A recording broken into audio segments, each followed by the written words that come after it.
முதல் முறையா நம்ம சேனல்ல ஒரு சேதுபதி மன்னர் காலத்து கல்வெட்டை பதிவு செய்ய போறோங்க. வேற ஒரு கல்வெட்டை பார்க்க வந்து இந்த கல்வெட்டை பார்க்க வச்ச இந்த பயணத்துக்கு பின்னாடி ஒரு சுவாரஸ்யமான சின்ன கதை இருக்கு. சமீபத்துல பரபரப்பா பேசப்பட்ட அத்தியன் கிரண் நடுகள் கண்டுபிடிக்கப்பட்ட செய்தி ஜூன் 2ஆம் தேதி காலையில 8 மணிக்கு எனக்கு தெரிஞ்சது. வேற ஒரு முக்கியமான சொந்த வேலையா ஆபீஸ்க்கு லீவ் போட்டு விருதுநகர் வந்திருந்தப்பதான் எனக்கு அந்த செய்தி கண்ணில் பட்டுச்சு. விருதுநகர்ல என்னோட வேலை முடியறதுக்கு சாயந்தரம் 5 மணி ஆகும்னு தெரிஞ்சப்ப அத்தியன் கீரல் நடுகளை போய் பார்த்துட்டு வந்துடலாமான்னு மனசுல ஒரு ஆசோலேஷன் வந்துச்சு. ஆனா அப் அண்ட் டவுன் 200 கிலோமீட்டர் 2 வீலர்ல போயிட்டு வந்துடலாமான்னு யோசிச்சப்ப மனசுல ஒரு மலைப்பு வந்துருச்சு. ஏற்கனவே நண்பர் கார்த்திக் உங்களோட பயணத்துல என்னைக்காவது ஒரு நாள் என்னையும் சேர்த்துக்க முடியுமா அப்படின்னு இன்ஸ்டாகிராம் வழியா கேட்டிருந்தாரு. நண்பர் கார்த்திக்கு ஃபோன் பண்ணி ஒரு அற்புதமான பயணம், கார் இருந்துச்சு அப்படின்னா இன்னைக்கு சாயந்தரத்துக்குள்ள போயிட்டு வந்துடலாம் அப்படின்னு சொன்னேன். கீழே கடந்த கொடியை பார்த்த உடனே தேர கொடுத்த மன்னர் பாரி மாதிரி என்னோட கோரிக்கையை கேட்ட உடனே காரை கொண்டு வந்தாரு நண்பர் கார்த்திக். இந்த போர்டை பார்த்துக்கோங்க. ராமநாதபுரம் மாவட்டம் முதுகுடத்தூர் பக்கத்துல ஆப்பனூர் வந்துட்டு ஆண்டியந்தல் அரியநாச்சி அம்மன் கோயிலுக்கு போறதுக்கான வழி கேட்டீங்க அப்படின்னா ஊர் மக்கள் இந்த இடத்த காட்டுவாங்க.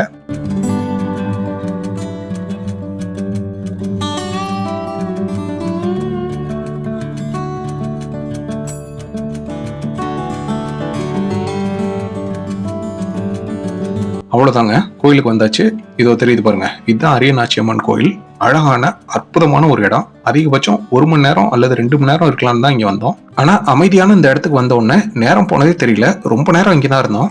அதோட கோயிலுக்குள்ள சேதுபதி மன்னர் காலத்து கல்வெட்டு ஒன்னையும் பார்த்தோம். அதோ போன் பேசிட்டு இருக்காருல்ல, அவர் தான் நண்பர் கார்த்திக்.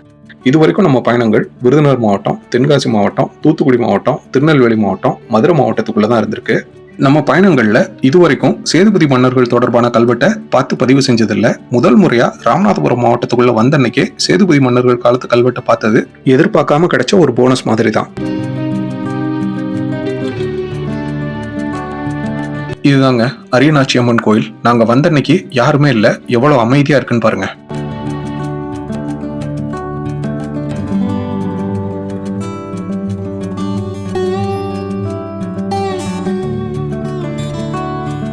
சமீபத்துல தான் இதை புதுப்பிச்சிருக்காங்க. இங்க ஒரு வித்தியாசமான அம்சம் இருக்கு. அது என்ன அப்படின்னா, கருவறைக்குள்ள நீங்க பாக்குறது மின்சார விளக்குல இருந்து வர வெளிச்சம் கிடையாது, சூரியன்ல இருந்து நேரடியா வர்ற இயற்கையான வெளிச்சம்.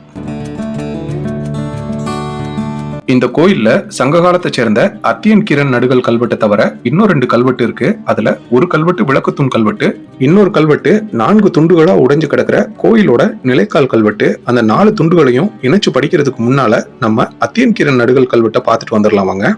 அதான் நிறைய வாட்டி பார்த்தாச்சையா, நீ என்ன புதுசா சொல்ல போறேன்னு கேக்குறீங்களா? மதிப்பிற்கும் மரியாதைக்கும் உரிய நம் தொல்லியல் ஆசான் முனைவர் சாந்தலிங்கம் ஐயாவும் அவர்கள் குழுவினரும் இந்த கல்வெட்டை கண்டுபிடிச்சதுக்கு அப்புறமா நானும் நண்பர் கார்த்திக்கும் இந்த இடத்த தேடி வந்தப்ப நிறைய கூட்டம் இருக்கும்னு நினைச்சேன். ஆனா இங்க யாருமே இல்லை. அதனால கல்வெட்டை பதறாம உட்காந்து நிதானமா படிக்கலான்னு மனசுல ஒரு எக்ஸைட்மெண்ட் வந்துச்சு. அந்த இடத்துலயே உட்காந்து நானும் நண்பர் கார்த்திக்கும் உட்காந்து கல்வெட்டை படிச்சதை பின்னணி வாய்ஸ் ஓவரா இல்லாம அப்படியே இந்த வீடியோல கொடுத்துருக்கேன். பார்த்துட்டு இல்ல கேட்டுட்டு ஆடியோவோட குவாலிட்டி எப்படி இருந்துச்சுன்னு கமெண்ட்ல சொல்லுங்க. அத்தியன் ஆ வந்து நெடில் கே மாதிரி போட்டு இந்த சைடு கோடு போட்டிருக்கு. இந்த ஆ வந்து குரில் குரில்.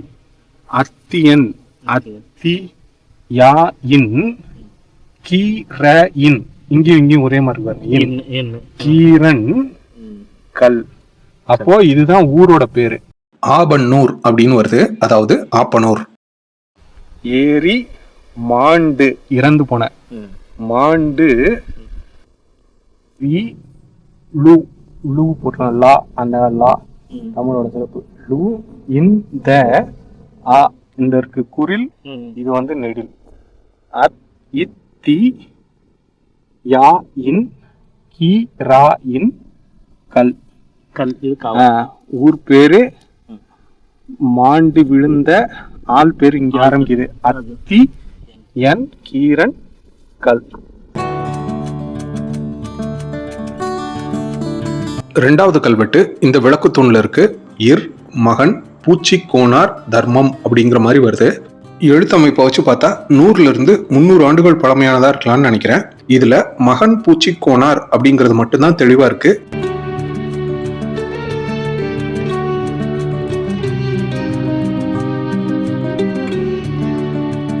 இதோ இந்த இடத்துல தான் அத்தியன் கிரண் நடுகள் முதல்ல இருந்திருக்கு. அப்புறமா கோயில் சீரமைக்கும் போது இடம் மாறி இருக்கு. இங்க பழைய கோயிலுடைய இடிபாடுகள் கிடக்குது. அதுல பழைய கோயில்ல பயன்படுத்தப்பட்ட நிலைக்கால் ஒண்ணு இருக்கு. அதுலதான் சேதுபதி மன்னர் காலத்து கல்வெட்டு இருக்கு. இதோ இங்க பாருங்க, சிறி சகாத்தம் 1000 5 100 5 10 3 அப்படின்னு தெரியும். அதாவது 1553. இதுபடி பார்த்தா வருஷம் 1631 அல்லது 32ன்னு வருது. இந்த வருஷம் சரியா வரல. ஆனா ஒரு தடவை மரியாதைக்குரிய பாலச்சந்திரன் ஐயா கிட்ட பேசிட்டு இருக்கும்போது எண்கள்ல குறிப்பிடும் போது பிழை வரலாம், ஆனா வருஷத்தோட பேரை வச்சு பார்த்தா பெரும்பாலும் சரியா தான் இருக்கும் அப்படின்னு சொன்னாங்க. இதுல மேற்செல்லான் என்ற சுபானு வருடம் அப்படின்னு வருது. மன்னரோட ஆட்சி காலத்தோட பொருந்தி போகுது. இதுல குறிப்பிட்டிருக்கிற தேதி கிபி 1643 வருடம் தை மாதம் 10ஆம் நாளா இருக்கலாம்னு நினைக்கிறேன். தொடர்ந்து இந்த இடத்துல பாருங்க, ஆப்பனூர் நாட்டார் பேரிலே தளவாய் சேதுபதி காத்த தேவர் வந்திறங்கி நாட்டானாய் இடுக்கம் பண்ணினபடியினாலேயும் அப்படின்னு வரும். அதாவது தளவாய் சேதுபதி ஆப்பனூர் நாட்டுக்கு ஒரு வழக்கு விசாரணைக்காக வந்திருக்காரு. ஆப்பனூரை சேர்ந்த சுந்த பண்டாரத்துக்கு ஒரு இக்கட்டு வந்திருக்கு. அதை சரி பண்றதுக்கு பக்கத்துல இருக்கிற கோவிலாங்குளத்தை சேர்ந்த சடைய பண்டாரத்தினுடைய பெண் சாதி மற்றும் சுந்த பண்டாரத்தினுடைய மகளான சுந்தாயி பிள்ளைய தளவாய் சேதுபதி அவர்கள் பேரு காமிச்சிருக்காரு, அதாவது அடையாளம் காட்டியிருக்காரு. அதற்காக சுந்த பண்டாரம் அப்படின்னு இந்த துண்டு கல்வெட்டு முடியுது. மொத்தம் இருக்கிற 4 துண்டுகள்ல இதுதான் முதல் துண்டு. மொத்தம் 42 வரிகள் இருக்கு. அடுத்த வரி இந்த கல்வெட்டுக்கு பக்கத்திலேயே கிடக்கிற 2வது துண்டு கல்வெட்டுல இருக்கு. அதுல ஆப்பனூர் நிலைமையும் நிவர்த்தி கொடுத்து 12 கோட்டை விதைப்பாடும் அப்படின்னு வருது. அதனுடைய பொருள், சுந்த பண்டாரத்தின் மகள் சுந்தாயி பிள்ளைய அடையாளம் காட்டினதுக்காக சுந்த பண்டாரம் ஆப்பனூர் நிலைமையை சரி பண்ணி கொடுத்து 12 கோட்டை விதைப்பாடும் அப்படின்னு வருது. 12 கோட்டை விதைப்பாடும் அப்படின்னா 12 கோட்டை விதைய விதைக்கிற அளவுக்கான நிலம் அப்படின்னு பொருள் வரும்னு நினைக்கிறேன். 3வது மற்றும் 4வது துண்டு கல்வெட்டு கோயிலோட வாசப்படிக்கு பக்கத்துல கிடக்குது. 2வது துண்டு கல்வெட்டு முடியும் போது 12 கோட்டை விதைப்பாடு இருக்கிற நிலத்தை கொடுக்கணும்னு வந்துச்சா, இப்போ 3வது கல்வெட்டுல நிலத்து கூட வேற என்ன கொடுக்கணும்னு சொல்லியிருக்காங்க பாருங்க. 2வது கல்வெட்டுல விதைப்பாடும் அப்படின்னு முடிஞ்சது. இதோ 3வது கல்வெட்டு, விட்டு சந்திரகாவி ஆலவட்டமும் பண்டாரத்துக்கு கட்டளையிட்டார் அப்படின்னு வருதா. அதாவது 12 கோட்டை விதைக்கிற அளவுக்கு நிலமும் சந்திரகாவி மற்றும் ஆலவட்டம்னு ஏதோ ஒரு பொருளையும் கொடுக்கணும்னு கட்டளையிட்டு இருக்காங்க. இறுதியா சுந்த பண்டாரம் பேரு காண்பிக்கப்பட்ட தன்னுடைய மகளான சுந்தாயி பிள்ளைக்கு தன்னுடைய சொத்துல 3ல் 1 பங்கை கொடுக்கறதுக்கு சம்மதிச்சிருக்காரு. மொத்தமா பார்த்தா 370 வருஷத்துக்கு முன்னாடி தளவாய் சேதுபதி அவர்கள் ஆப்பனூருக்கு வந்திருக்காங்க. வந்து ஒரு பிரச்சனைக்கு தீர்வு சொல்லியிருக்காங்க. 12 கோட்டை நிலமும் சந்திரகாவி மற்றும் ஆலவட்டமும் கொடுக்கப்பட்டிருக்கு. கோவிலாங்குளத்தை சேர்ந்த சடைய பண்டாரத்தின் மனைவியும் ஆப்பனூரை சேர்ந்த சுந்த பண்டாரத்தின் மகளுமான சுந்தாயி பிள்ளைக்கு தன்னோட தந்தை கிட்ட இருந்து 3ல் 1 பங்கு செல்வம் கிடைச்சிருக்கு. அரியநாச்சியம்மன் கோயில்ல அத்தியன் கிரண் நடுகள்ல தவிர இருக்கிற மிச்ச 2 கல்வெட்டுகளை இந்த வீடியோல காட்சிப்படுத்தியிருக்கேன்.